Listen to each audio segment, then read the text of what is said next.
Well, Caroline, thank you for taking time out to come on. And I know you have a busy life right now, and you took time to come on and do this. And thank you very much for that. Mhm. I'm very glad to be here. Thank you. I really enjoyed reading your book because I have some personal connections with this part of the world, Lowcountry, Mhm. South Carolina. Mhm. And I had some friends who lived down there. I visited many times. Maybe some of our Mhm. viewers are visitors to that area or they live Mhm. there. But Hurricane Jim Crow, how the Great Sea Island Storm of 1893 shaped the Low Country South. And I have to look at it over here because the title, the second part of the title, I always get those wrong. And I like to get it right for you. Um, where did the idea for this book, or where did this kind of research Mhm. originate from, Caroline? Sure. So it originated from a couple places. First of all, I'm from South Carolina. I grew up there. I currently live in North Carolina, where I got a job after my PhD. So I'm very glad to be back in the area. It definitely made research for the dissertation to book transition much easier. So part of it comes from, growing up in South Carolina, understanding sort of the cycles of hurricane season, and being interested in the state's history. Um, if you grow up in South Carolina, of course, you will notice from a pretty early age that it has this extraordinarily fraught, distinctive history. One which is, of course, rarely fully taught within the public school system, certainly, which is what I grew up in. Um, and I had a curiosity about that history, and I always have. But I actually was not initially pursuing sort of a Southern history PhD when I began my degree. I was honestly sort of at loose ends, and was gradually feeling my way back to the South as a historian. And there were a couple things that helped push me in that direction. First of all, was just my realization that an obligation I felt as a white South Carolinian was to understand the state's history and to be honest and, uh, to badly quote the movie Almost Famous, honest and unmerciful about what Mhm, that mhm, history is. So it was partially that sort of drive from within myself, but it was also honestly because of a graduate school mentor of mine, Peter H. Wood, the renowned historian of colonial South Carolina, is at CU Boulder. And he was pretty delighted to find a South Carolinian in the program, as I was delighted to find him there too. And we had a lot of conversations about South Carolina history. And one day we started talking about hurricanes. As a baby, I slept through Hurricane Hugo in 1989. mm, And we began chatting about other destructive and infamous hurricanes in the state's history. And we began talking about the one from 1893, which I'd heard of, but had never really thought much about before. Um, and we began to sort of talk about its place in time. The 1890s are, of course, a fraught decade within a fraught history, right? It's one of the most violent decades in Southern history. It represents this moment of real transition towards the creation of Jim Crow state regimes across the South as well. And it seemed thus quite intriguing that this incredibly destructive hurricane, the deadliest in South Carolina history, mm, in recorded history, happened to strike right amidst this moment when Jim Crow, as this kind of political state structure, was gaining its ground. And I just couldn't stop thinking about it after that conversation. And I began to want to learn more. Was there any connection? What did this hurricane really do? Yes, of course, we can talk about hurricanes in terms of being the deadliest and how many people they kill and these horrific tragedies that coalesce around them. And then what do those mean for the lives of the people who continue on afterwards too? Right? mm, What does this mean for the social and economic systems that they live in or recreate themselves? mm. So yeah, it just turned into this research question I couldn't stop thinking about. And of course, the era thus connects with my own interest in thinking honestly about South Carolina's rather fraught history too.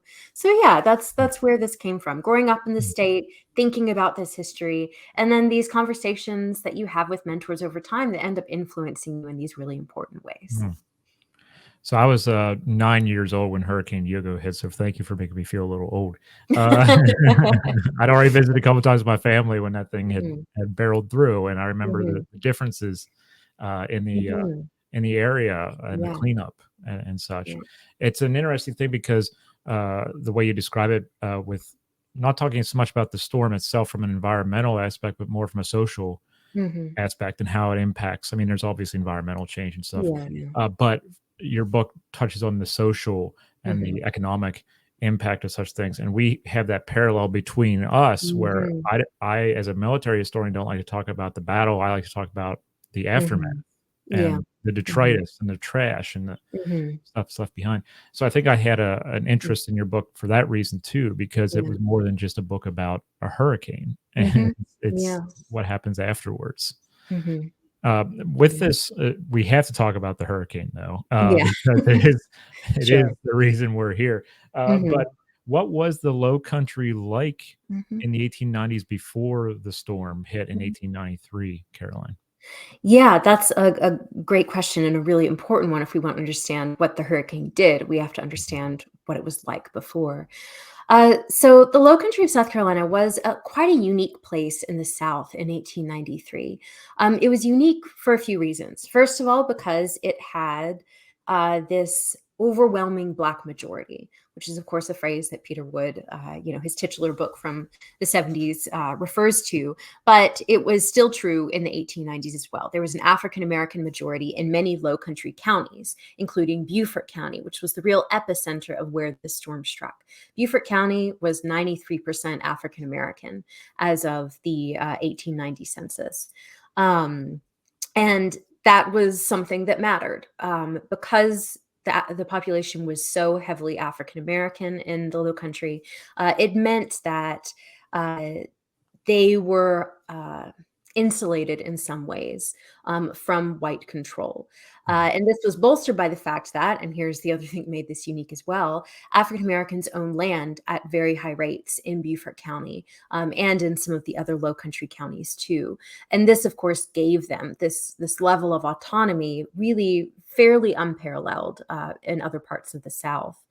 Um, they also still voted and were able to gain fairly meaningful political representation.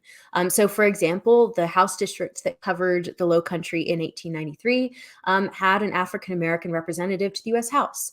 There were a number of local elected African American representatives in Beaufort County and in the town of Beaufort as well. Um, and so all of this made the Low Country quite a unique place where you still had meaningful African American landed political autonomy, right? Mhm. Um, but there were storm clouds of a variety of kinds looming on the horizon, right? Not only from this incoming hurricane season, but also from the fact that the man who sat in the governor's seat in Columbia, the state capital, had it out for the Low Country in numerous ways. This man was named Benjamin Ryan Tillman. And Tillman was from a wealthy, once enslaving family in Edgefield County, South Carolina. And Tillman was a few different things. First of all, he pretended to be a populist, so he claimed to represent the interest of poor white South Carolinian men, but he was himself of sort of the landed gentry of the state. And this meant that he hated the wealthy white elite of the Low Country. He saw them as snobs, as representing only their own interest, as part of this sort of stale upper class that needed to be cast out in favor of him. Basically, he was very interested in gaining his own power.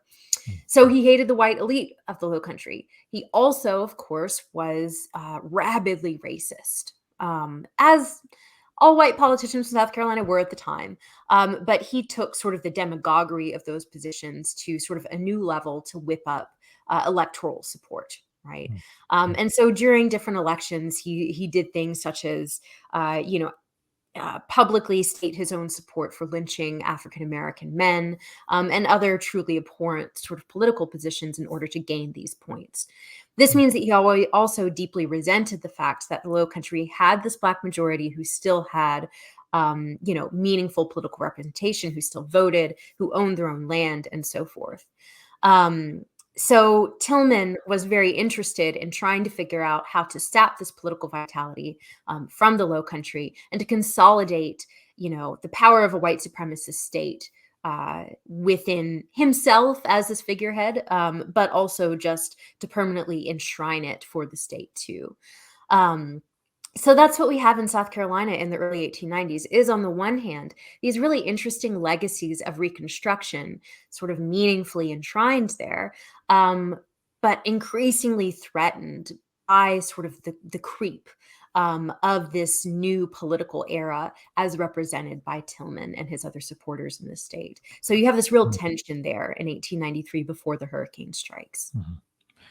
It seemed like this isn't even 30 years after the end of the Civil War, and Mhm. so Yeah. you still have a lot of bad blood Mhm. going on, a lot of memories, Mhm. on both sides, Mhm. really. I mean, you have Yeah. a black population who was once enslaved or their fathers or Mhm. parents were enslaved, and now you have Mhm. white people in political power again who are trying to Mhm. undermine, Yeah. what's going on in that area Mhm. and worrying about their own power Mhm. and their Yeah. legacy. So it's kind of like a keg getting ready to blow Mhm. Yeah. almost. Uh, Absolutely. what is it like in that area for is there any kind of warning that a storm is approaching in the 1890s at all? Or I know meteorology is still Yeah. young and it's Uh-huh. not like we have today, Mhm. obviously. No. But do they have any kind of like idea that something Mhm. is literally brewing in the Atlantic Ocean, Yeah. and they better take shelter? Or is this something that happens very, very quickly? Mhm. No, that's a great question, and this is something that is so important to remember. Now there were a couple sort of attempts at advancement. The U.S. Weather Bureau, for example, had been created in the 1870s. What it was capable of doing in 1893 was more sort of facilitating communication about what knowledge they had, not necessarily there had been massive leaps in detection of Mm, storms, if that difference makes sense. So no, you don't have much warning. Was of course vernacular understanding of the environment that white and black South Carolinians had, and so the signs that they would look for, high winds that came up and rotated. So rather than sort of staying strong, blowing from one direction, that were sort of slowly shifting but staying quite strong. Noticing that large numbers of shorebirds perhaps were flying back into land. Um, Sometimes fishermen would notice, for example, that the fish had vanished, and this is actually mm, a scientifically documented phenomenon. Before approaching hurricanes and storms, fish will go into the deeper parts of the ocean to avoid sort of the turmoil near the surface. And of course, people knew that in South Carolina, you can expect a pretty strong storm about every 20 years or so. So if a decade or two had gone by and there had not been one that season, people would sort of go into the new hurricane season with increasing apprehension, right? With this fear mm, that it could happen at any time. mm, But in terms of detection, I mean, what the Weather Bureau could do, and there was a Weather Bureau reporter stationed in Charleston named Louis Jesenovsky. He would receive telegrams from other Weather Bureau offices further south. Receive telegrams from places in the Caribbean as well, communicating that perhaps they had heard about a storm or noticed something. Um, and so that in that way, Jasanovsky received some forewarning, but the only people who benefited from this warning that he gave that potentially a hurricane was on its way were people who lived in sort of peninsular Charleston. So just in mm, that downtown part, who were able to notice the signal flags that he hoisted and some of the warning notices posted about town. But of course, that excludes the vast majority of people who would be most hurt by this storm, which are the people living out on these low lying barrier and sea islands. Up and down the coast, which are rarely very far above sea level, and which are very vulnerable to storm surges in particular. mhm, So yeah, there were some things you could notice, and certainly people kept a real eye on the horizon. But there was no radar. There wasn't really any advanced form of detection at the time. mhm, mhm. When does the storm actually hit Caroline, and what is its impact immediately when it Mhm. does hit? Sure. So this storm. began to arrive on Sunday, August 27th. Excuse me, August 28th. It begins to arrive, and people at first notice it as, these sort of high winds beginning to shift around. Um, but people are still more or less going about their day. I've read many accounts of how folks just went to church as usual that Sunday, despite sort of the clouds and the growing rainstorms as the bands of the hurricane begin to approach the coast. Mm. Um, but it's really not until the early evening when people up and down the coast begin to realize that this is going to be an extremely powerful and dangerous storm. There are a couple things that made this storm particularly powerful. One was that it arrived on the coast in Charleston, for example, when high tide hit. And what not only did it hit during high tide, it had also sort of with the strength of the storm, sort of dragged this huge storm surge behind it as well. So that you have this high tide and you have the storm surge.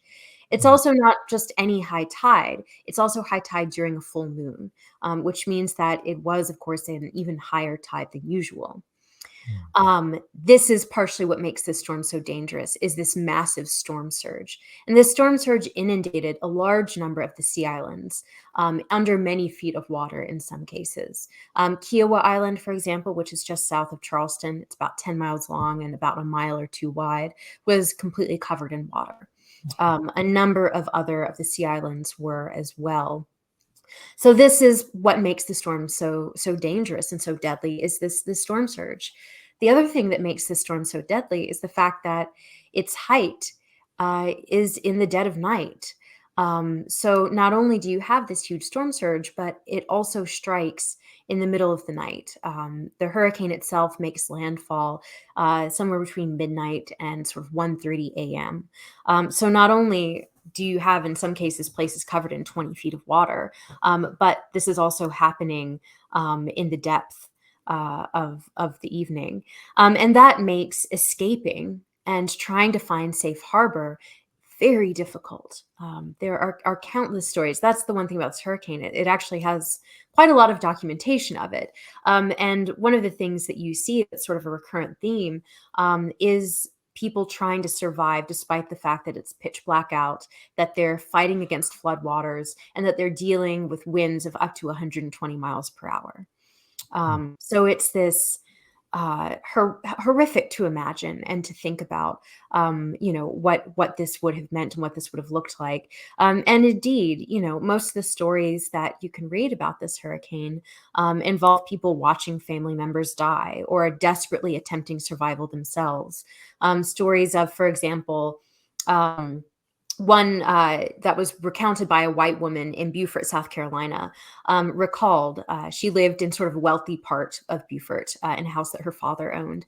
And she recalled a middle aged African American man sort of desperately knocking on their front door at, about, I think, 11 p.m. on August 28th. And you have to think about how desperate he must have been, because, first of all, knocking on the front door of a house belonging to white people would have been sort of verboten at any other time. Mm. But he had with him a boat full of family members, community members, and loved ones that he had saved from the floodwaters, and they Mm. needed a place to stay. And this house, because it was, built for this white family, was sturdy and above the storm surge and going through the storm quite well. And he asked if they could stay on the porch for the night, as he wanted to go back out in his boat to try to rescue more people, to bring them to sort of this safe haven. And the father of this young white woman actually let them into the house. And the young man went back out into the storm to rescue more people that night as well. But when they left the next morning, as the water had receded, they had to step over the bodies of an older African American couple who he had not been able to save. Right. So the archive is filled with these kinds of accounts. Many of them, of course, filtered through the perspective of white South Carolinians. So you have to sort of peel back these pieces. But this just gives you sort of a sense of what this was, right? To survive was only really possible if you knew your surroundings very well, if you knew where high ground was, if you were able to get there in time, if you had someone to help take you in, if there was someone who might come rescue you, if you had some sort of knowledge of how to get through this. And Mm, even then, of course, that was not always enough. mhm, So yes, that's just one sort of small glimpse into what that night was like, mm, and what made this particular storm so incredibly deadly. Um, yeah, yeah. mm. Uh, when we go through tragedies today in the modern era, such as hurricanes or tornadic activity, things like that, we see a lot of people band together who Mhm, sometimes wouldn't band together. mhm, We don't check which political party we're with when there's a mhm, hurricane that hits or a mhm, tornado. That comes later. Sadly, it comes mhm. later, but it happens. Yeah. In the immediate aftermath, right Mhm, after this storm passes through, mhm, is there any kind of mhm, helping each other mhm, out regardless mhm, of background, or do mhm, we see this immediate mhm, kind of like back to normalcy as far as mhm, working in mhm. separate places? Yeah, well, that's sort of the unfortunate part of this being South Carolina in the 1890s. While you do see a great deal of intra-community care among, African Americans, whether in Charleston or in Beaufort County, unfortunately, you also see sort of an immediate attempt on the part of white South Carolinians to diminish the hurricane and to try to signal this return to readiness. And when I say instant, I mean sort of within the next newspaper published the next day, you begin to see white South Carolinians trying to downplay the impact. And they do this in a few ways. In Charleston, the refrain was among white Charlestonians, well, Charleston is an old city that has weathered many storms, right? We dealt with the British invasion. We survived the Civil War. We're going to pull through this just fine as well.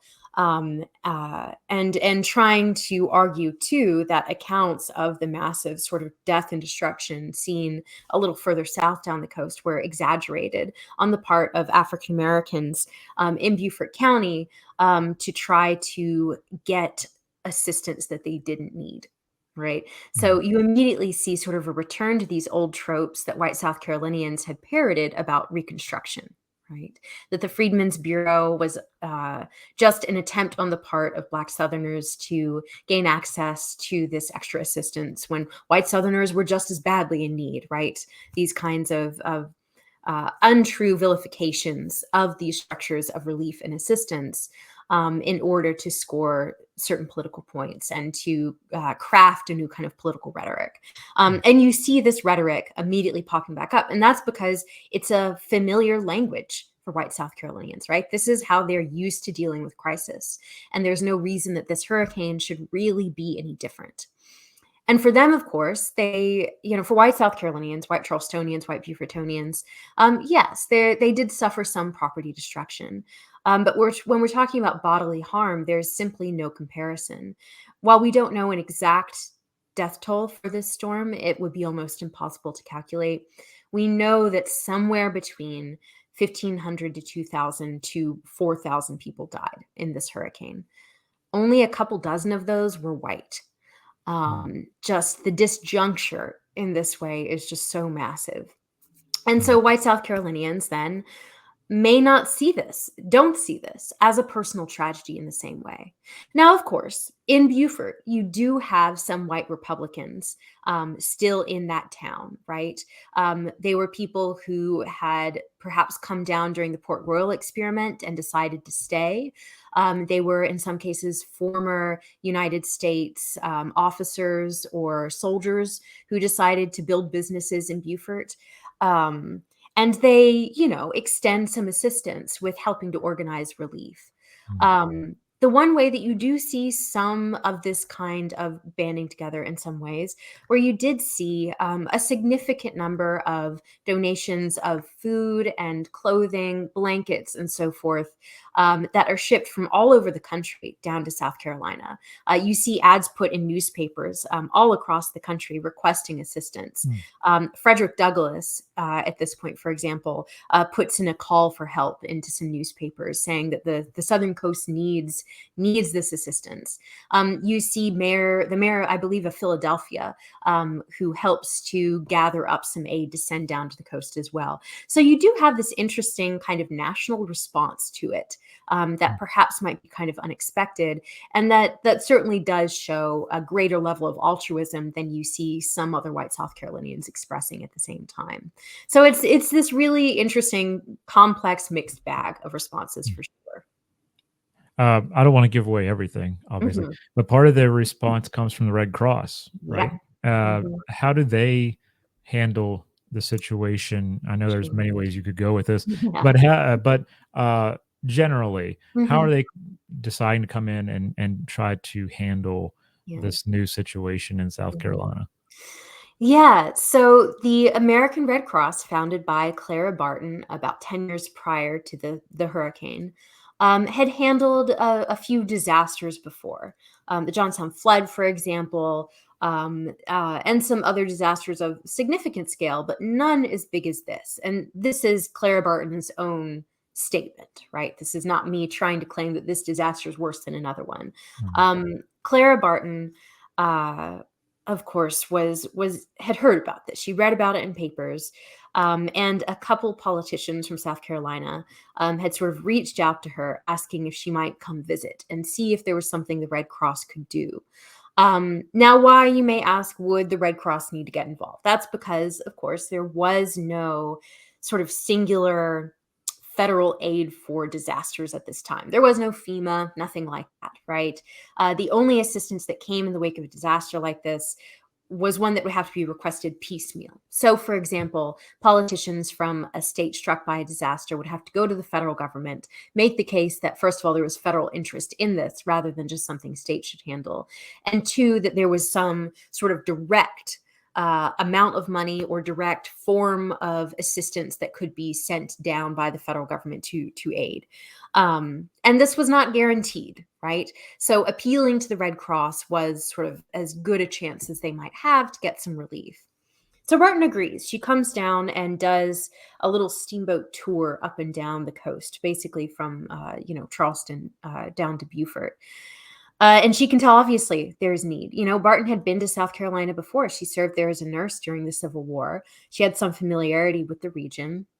Um, but she also saw that the scale was much greater than anything she'd tackled before, and she was deeply uncertain about her and her organization's ability to tackle this. But she overcame those doubts and decided to take this challenge on. Now, Barton at this point was in her 70s. This was a great deal of work. And Barton is herself, of course, this fascinating and very fraught figure. On the one hand, I think that it's easy to look at sort of the personal achievements that she had, right? That were quite remarkable for a woman of her day. Um, and what she did in the Low Country was she did help launch a 9-month recovery effort that was probably one of the largest concentrated recovery efforts in the US's history up to that date, right? It was a pretty incredible achievement. But the Red Cross, of course, was also an organization of its time, too.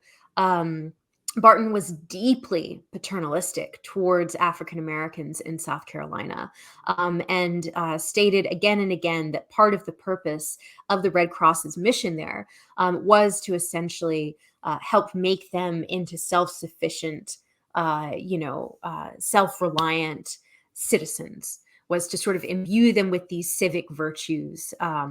And part of that was, for example, making sure that they had to work to receive rations, which she had not required for any of her previous disaster relief efforts, and other efforts to ensure that they deserved what they were receiving from the Red Cross. Now, it sets everything up for a very interesting dynamic because, of course, the Red Cross ends up becoming a real target for white South Carolinians. And they loathed the presence of Barton. They engage in all kinds of race baiting against her in newspapers and in sort of private letter writing campaigns and so forth. And the dynamic turns really nasty.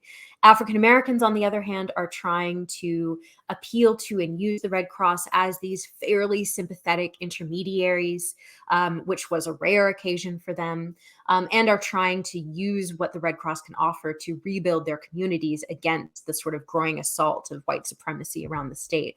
So it's this, yeah, I won't give it all away. This Right. part 2 of the book is all about this dynamic because it's very complicated and really interesting to see sort of the unexpected victories that you do have within this moment, as well as how the Red Cross also doesn't quite understand what they're getting themselves into.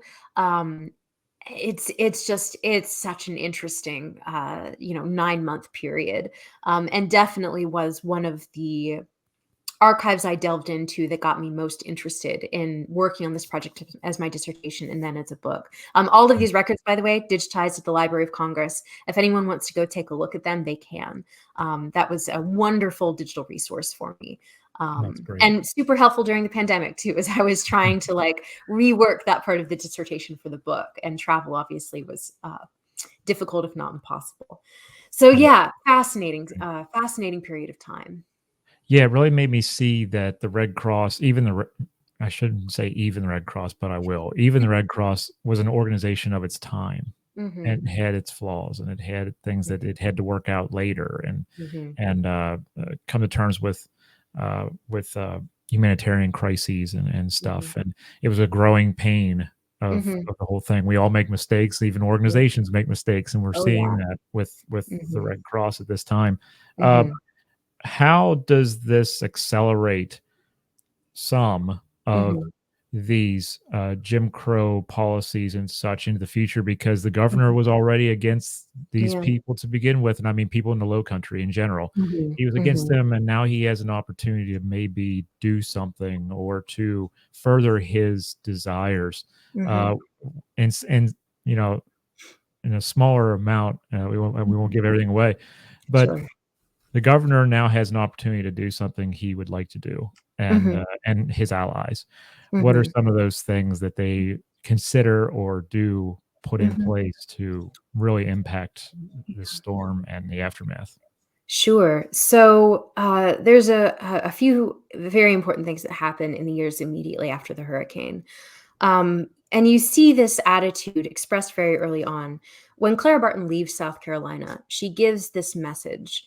And she essentially makes this plea to white South Carolinians to not do what she's worried they're going to do. And what she's worried they're going to do is essentially craft new laws that will sort of fully crush African Americans in the state politically. And she asked them not to do this. She says, people are still reeling from the blows of the hurricane. Please don't do this as well. But of course, they do, right? Now, one thing that you also see in sort of appearing here and there, um, you see some white politicians, for example, the mayor of Charleston is said to have sort of believed this too, that, well, the state white South Carolinians did not look too favorably on the state's Black majority. So if a few thousand of them died in the hurricane, then so much the better for achieving their political goals. So you do see talk like that, but Mm, then you also begin to see action. And there are a lot of ideas that are sort of thrown around. One is thrown around by Harry Hammond, who was the son of the infamous and just repugnant James Henry Hammond, the senator from South Carolina who infamously declared cotton is king and who was himself a pretty reprehensible human being. His son, Harry Hammond, was one of the most influential agricultural policymakers in South Carolina after the Civil War. So you see this legacy continuing, just sort of retooled for these new generations. And after the hurricane, Harry Hammond has this op ed published in which he argues that the amount of destruction done to African American communities after the hurricane proves that African Americans did not deserve the land that they had in the Low Country, and mm, so ought to be stripped of that land and shipped to farms upstate where they could work for white farmers instead as field hands, farm workers, and so forth. So in a very immediate sense, you see instantly what some white South Carolinians want to achieve, right? They see this hurricane as proving the unworthiness of African Americans and as posing this opportunity to literally dispossess African Americans and force them into labor for whites, right? Pretty clear cut there. Now, of course, that doesn't come to pass, right? But the fact that these ideas are being bandied about and vocalized by such important people in the state does give you a sense as to how these influential white South Carolinians sort of viewed the hurricane and how they saw it as this potential moment to, first of all, begin to leech the power of the state's Black majority, and second, to reclaim Black owned land for white use instead, and to put forced Black labor back in the hands of white South Carolinians. You see this in other ways as well. And this one, of course, is a little less sort of directly connected, but still deserves note. And that is that in 1895, so literally just months after the hurricane, Tillman revives his sort of push for a new constitutional convention to pass a Jim Crow constitution that will effectively disenfranchise African Americans. And he starts this push for this soon after the hurricane. And he's very well aware that Beaufort County and the African Americans in the Lowcountry who still vote, are the people who will lose the most from this constitution. African Americans in other parts of the state had already been pretty effectively disenfranchised by a series of laws passed in the 1880s. So Tillman pushes this through, and in 1895, South Carolina hosts a new constitutional convention. There was a delegation from Beaufort County. The entire delegation was African American. All five of them were. One of them was the famed U.S. veteran Robert Smalls, who is, of course, a figure that many of your viewers and listeners, I'm sure, are familiar with. And they attend. And I want to keep in mind that all of these men from Beaufort County are coming from the context of this hurricane, right? This did not happen that long ago. It was, functionally just a couple years before, with the impacts, continuing to last until then. And they make these, incredible set of speeches to try to stave this off, and are ultimately unsuccessful. The Constitution is, of course, ratified. And you do see this decline in Black voting in the Lowcountry in the years afterwards. So that's another sort of shift you see in the state, is the passage of this constitution just a couple years after this hurricane. So you see blow after blow sort of striking the Lowcountry because of this. You also see other attempts to try to come up with other ways to both drain the state of its Black majority, and to take away Black land ownership as well. So you see white politicians trying to essentially create an assault on as many fronts as they possibly can. Not all of their ideas stick or even sort of come into realization, but they really are trying this sort of full arsenal of weaponry against African Americans in this region of the state that, of course, was still dealing with the sort of aftershocks of this hurricane. So yeah, you see a lot of different strategies deployed in those years afterwards, for sure. It is really interesting to see that with these primary documents from that period, from that era, they will white politicians will put on paper what they actually feel and what they actually think, and there's no arguing with it sometimes, where it's like, hey, this is exactly what he put in this bill. It's right here. And it shows that we've come a ways, but we still got a ways to go. And do you see any sort of impact to this day due to the hurricane in the Lowcountry, Caroline? Yeah. I would say yes. It's not necessarily a linear always, but the Lowcountry is a place with this sort of deep, complicated history, and the hurricane did indeed have, I think, impacts to the present. One, for example, is the fact that the hurricane helped to trigger the great migration of African Americans from the Lowcountry. You do see increasing outmigration by the end of the 1890s and into the 1910s.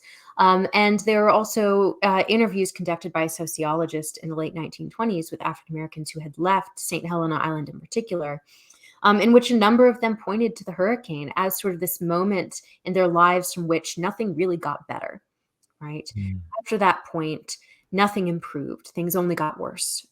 And so it became this kind of marker in the lives of many Black Sea Islanders, and how they sort of understood the decisions they made to either stay or to leave, right? Mm.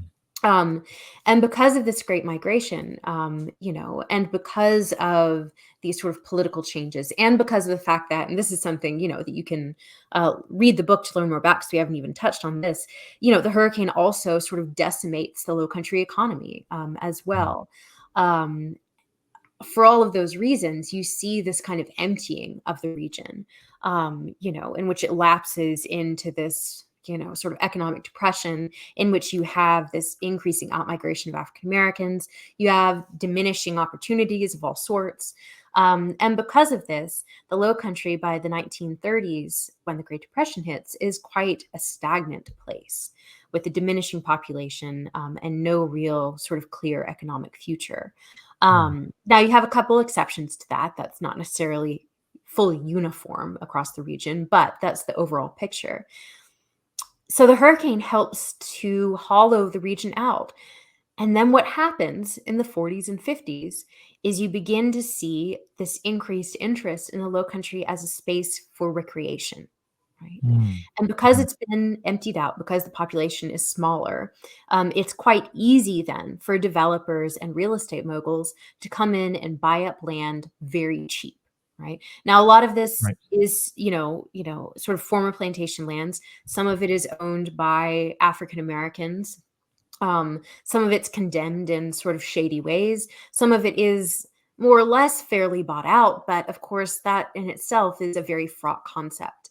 If you are dealing with this sort of struggling region, and you yourself are living still within this Jim Crow era, is it really a fair choice if a developer comes to hand you money for land that's been in your family for generations, right? Right. So you see this change in the mid-century, where the Low Country is gradually becoming this space for tourism, and for tourism by white people, right? Mhm. Um, until it gradually sort of coalesces into the region we have today, where, of course, you have vast swaths of the region privatized, for use by predominantly a white elite, right? Where you have Mm. whole islands, that are sort of shuttered, and privatized for use by people who can afford to buy houses there. Um, and this, of course, shuts out African Americans, the Gullah Geechee people, and has created, thus these tensions that are still playing out today. Now, there are, of course, some little pinpoints of hope. St. Helena Island, for example, has quite a sort of robust community response, and has been doing, great work there, preserving Black-owned land, and Black cultural centers and so forth. But you have other parts of the coast, especially, for example, downtown Charleston, that have been sort of entirely, sort of stripped out of the hands of African Americans, with, a couple exceptions here and there. And that, of course, I think absolutely has these ties back to the hurricane. Not only that, but the hurricane, in some ways, as I argue, is kind of this weird mirror into the Low Country's future in an era of climate change too, right? Mm. Where there Mm. are these fears that uh, sea level rise is going to overtake downtown Charleston, will overtake some of these coastal communities. And the hurricane, of course, gave us this glimpse into what that might look like and how it inundated the coast itself, right? And makes us think, well, what sort of advantage might politicians try to take of a disaster of that sort, right? But what kind of future do we want to build for the Low Country too? And how are we going to respond as these challenges continue to amplify in the coming decades? Mm. So I think that the hurricane gives us both the present that we have now, but also this way of thinking deeply and in meaningful ways about what kind of future we want to come out of this too. So yes, you have this interesting sort of collapse of time when we look at historical events like this hurricane, that I think could be really, really illustrative for us today. Mm. Well, I thoroughly enjoyed the book, and I'm really going to look at the Low Country differently the next time I go, and try to see how far we've come and what still needs to Mhm. be done. Obviously, we still have lessons learned Mm. from this storm, as you say. But I Mhm. really did enjoy the book, Caroline. It was fantastic, and I really appreciate your time coming on and talking with me today. Oh, I was very glad to be here. Thank you so much. You're welcome.